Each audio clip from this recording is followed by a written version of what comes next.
Steven Jackson goes to Oblock in Chicago. Okay. Right? And pretty much Black Twitter, Instagram kind of was in a bit of an uproar about it because they were pretty much saying like, because when he was there was a bit of like a chest out energy. Yeah, y'all ain't pulling up over the old block. Yeah, like that type of vibe, right?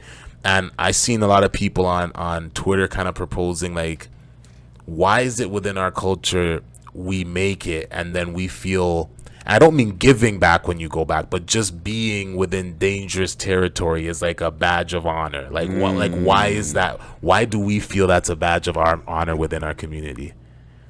Because even someone like the most clean cut of us within our community will still watch some of the craziest things that our community does and like consume it as content. Like that's true. Like you'll have someone that's working like in corporate America and they're listening to Chief Keef when they work out after. I think it's a cool factor though to it. Though. Yeah, it is. That's why, because Oblock is like, it's like it's cool. There's a lot of notoriety there. There's notoriety to it. So you want to like, you pull up on Oblock, take a picture, squat by the mural of King Von and squatting. You know what I mean? And wow, you went to Oblock? Yo, I'm G. I did that during the daytime too, son. Word up, like you know what I'm saying? Like it's like there's that coolness to it that. But is that good for the culture? No. It's weird. It depends on who. It depends. It's a double-edged sword, right? Because like I could kind of see what Steven Jackson was trying to do, right? Like he's like, yo, like I we got to still tap in with these guys because and like I know maybe what his intention was, but the way it appeared is like, yo, I'm stunting over here, I can still be here, right? Yeah. And like he has a message in a way where he's like, I need you people to still not forget where you're from. And, if you're making all this money, come back and give some of it back to the hood. Yes. Right? Which I respect. Yes. But then it's kind of like, it's a double-edged sword because when you're rich and you're back in these hoods and like, it's a thing to stunt, look what happened to Nipsey. You know what I'm saying? And Nipsey wasn't stunting, but like he's like, yo, I'm gonna build in the hood. I'm gonna stay here with y'all. You'll see me at the store. You can see me. You can touch me. And then he got touched. Yeah. You know what I'm saying? So it's like and then that danger thing. People love danger.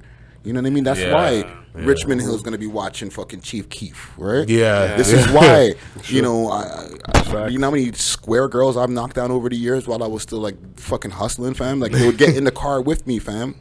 And they have 9 to 5s, bro. It's the thrill. It's the thrill. That's true. It's rush. true. And they see a few tattoos and they're like, oh shit. You know what I'm saying?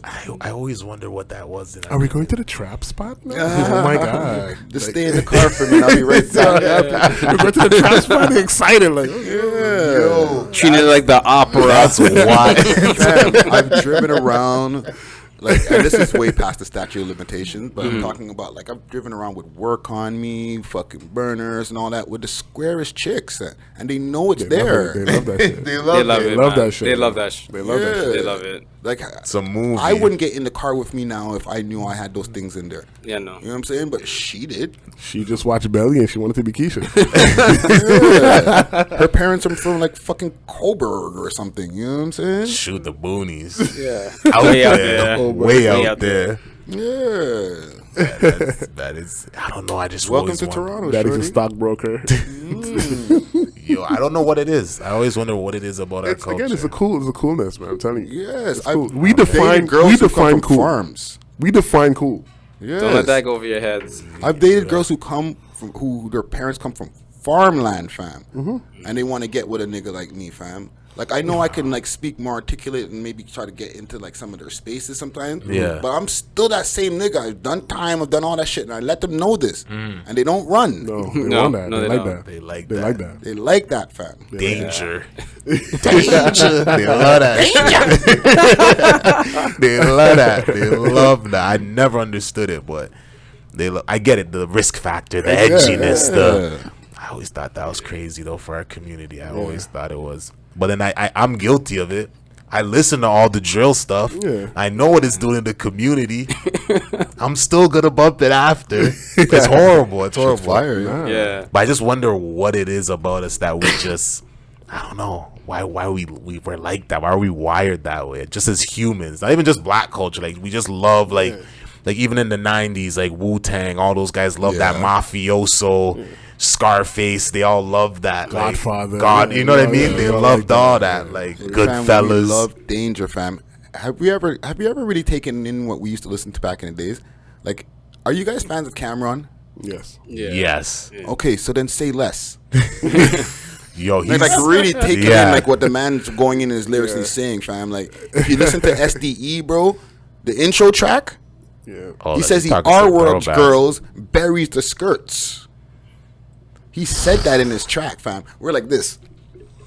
For the listening audience, I'm bumping my head. But you know what, though? There's a few that made me stop, though, Friday. There's a few, even when I was younger, because you're right, because you make me think of a lot of records, but the one that got me Cameo was the Biggie one. Oh, that one's dark. What? Don't you know C Gunna like to... Yeah, that was dark. That one made me... And throw him over the bridge. Yeah. That was man. That was a come on. Yeah, that's big. a pause. Like, come on, super. Like, hey, yo, you know what's crazy? The fact that he got away with that shit in the 90s. And they didn't bleep it. And they did exactly. Like, you figure people were more uptight back then than they are now. That runs now. People actually more uptight now than they were uptight because they didn't bleep that, right? And this is how you know and this is partially. Even to get back to what we're saying, the destruction is pushed more than the joy. Okay, yeah, that's true. Because it's true. They let that go, right? Yeah. Very graphic line. Yes, but they blocked. You should do what we do: stack chips like a Hebrew. Talk about it. Wow. Food for thought. Indeed. Food for thought. The silence let me know it hit. The silence let me know it hit. And for the people who know like the line, they're like, "Oh, that's what he said." For the people who never actually heard the line, what he actually said, they're like, "That's what he said." Yeah, that's what he said. Why did they blur that? Because they own the record company, my G. Ooh. Conspiracy cop over here. I'm about to put my foil cap on. I don't want to get you guys capped. I feel like I'm being baited out into a conspiracy topic. Oh, we've gone down the rabbit hole. No, I understand that. Regarding this. No, what he's saying is true, but I'm saying it is. That's good advice. Stack chips. That's what basically that line is saying. You'll stack up, stack your money up. Yeah. No, but there's a certain. Yeah. I know. Can be considered derogatory. So let's get rid of that. It's a. But when you talk about your brethren who's doing all these wild acts to your own people, leave that one in. Yeah. Oh yeah. I swear he got in the interview on Vlad, like, and this is not word for word, like, don't quote me on this, but I think he like was literally like, I was mad at Big, like I was pissed, like me and Big lived in the same crib, and like we didn't even talk to each other for like a week, like it probably wasn't even true. Oh no, I don't even think it was true. You know what's crazy? Puff said that he had to pull Big, like he had to tell Big to like punch out certain lines. Back when he was in the studio with Big, he said, "Come on, Big, you can't say that." Like, like outrageous stuff. Stuff. But Biggie he was on. Biggie goes for outrageous bars. He was on Drink Champs when he was telling Nori about that. He's like, and I think Nori referenced that same line, and Puff is like, "Yo, man, I had to tell him a lot of times, like, yo, come on, man, come on, Big, you can't put that out. Yeah, you can't say that shit. You can't say that, bro. Take that out." But even like when it comes to the drill and all that now, like it's way worse than that. Yeah, that might be like a little bit of a more pause-worthy kind of graphic line. Yes, but these niggas is literally like, "Yo, Ray, I seen you fucking hopping and skipping after we put hot shots in you." Yeah, you know what I'm saying? And your mama fuck her too. She's gonna be wearing a T-shirt of you.